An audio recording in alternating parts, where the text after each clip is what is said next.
Hi everyone! Today we're making signatures, so I'm going to show some materials that I use for making signatures. In my last video I made all these mini ornament journal covers, just about 4 inches high. Now I want to make some signatures to go inside of them, so some paper to be the book part of the book covers.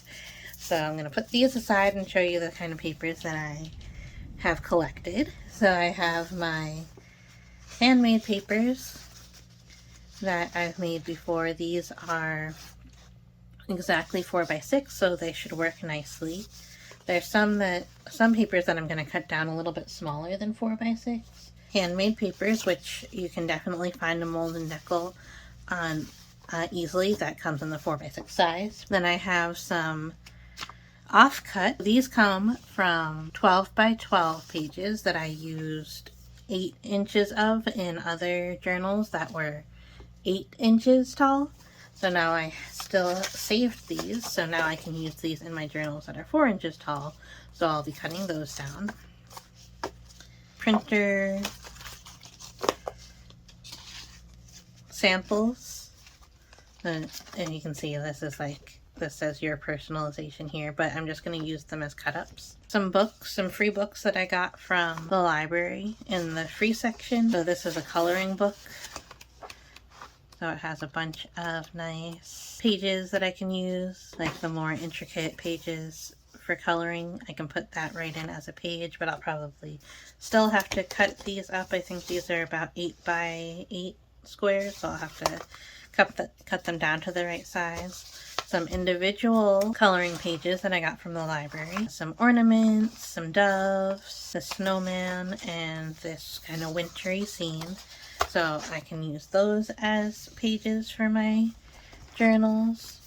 Of course, this is cardstock, so this might be a little bit thick for your regular journals, but because these Christmas journals are mostly to put photos on, then the thicker cardstock might actually work.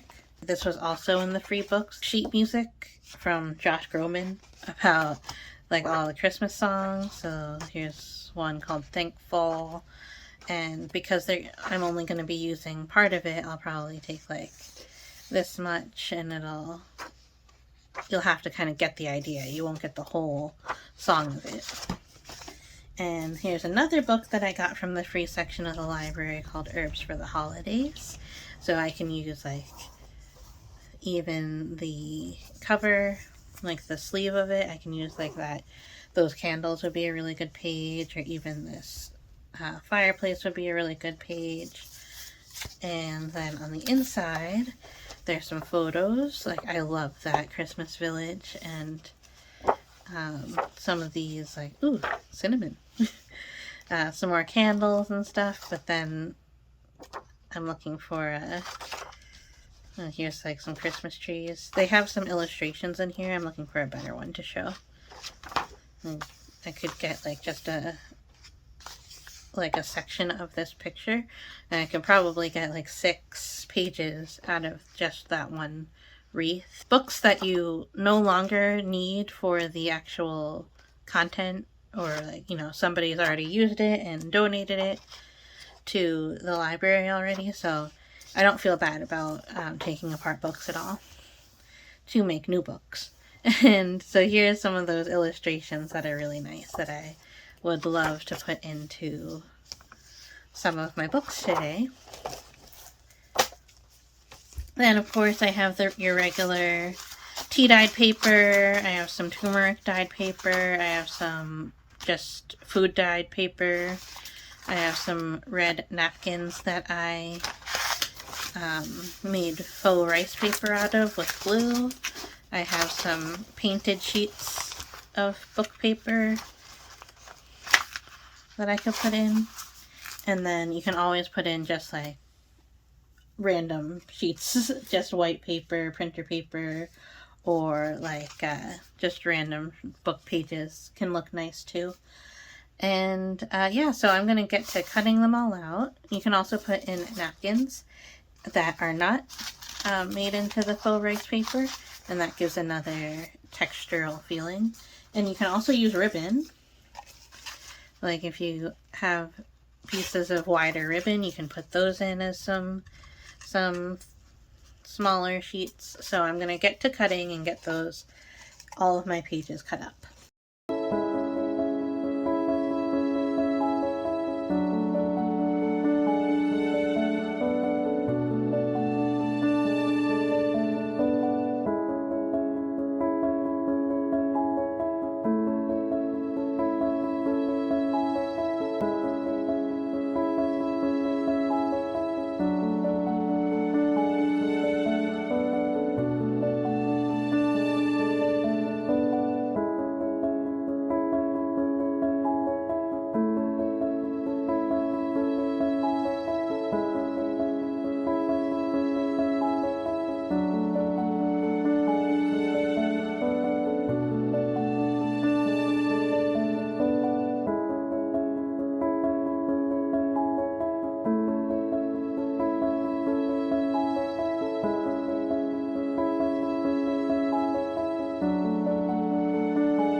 Alright, so I cut a bunch of the papers that I had down to size.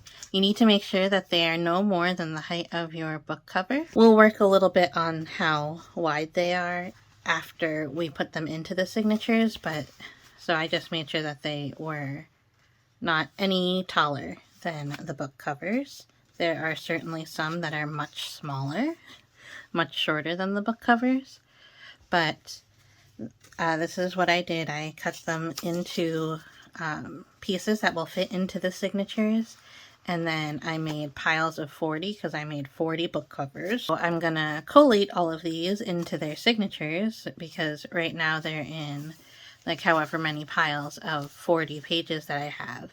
So now I want to make 40 piles of all the different pages that I have, and I have about, I think I have about 10 sheets for each. 1, 2, 3, 4, 5, 6. So I have about 12 sheets. Some of them are these small ones, but still it's 12 sheets of paper. So that's going to make a 48-page book. I think that's really substantial for something of this size. I'm not even sure if 40 pages will fit, but I'm going to make it fit. So I'm going to collate all these.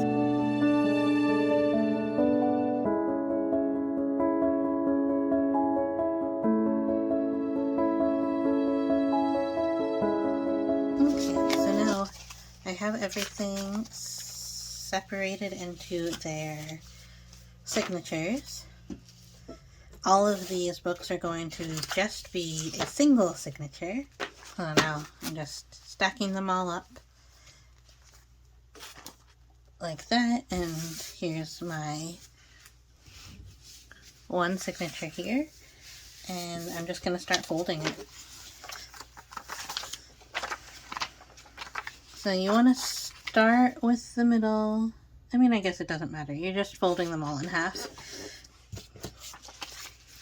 because you're going to line up where the fold is, like that, and then we will trim.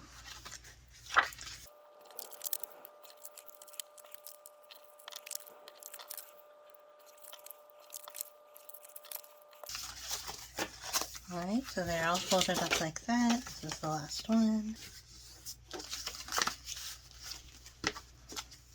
Alright, then I'm going to get one of my covers and see just about how much I need to trim off the edge. Not that much. So this one I kind of pushed a little bit too far, but just like a tiny bit on the back side. So you can do that with your paper cutter, you can do that with scissors, you can do it with like an X-Acto knife, but I'm going to do it with the paper cutter. I want to get all of my signatures folded up first, and then I will trim them all together at once. I might even bring them to work and do the industrial cutter.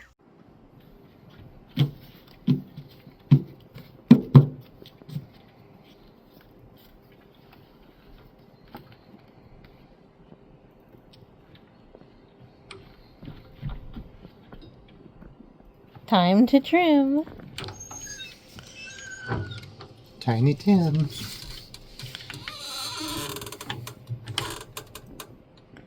I forgot to step.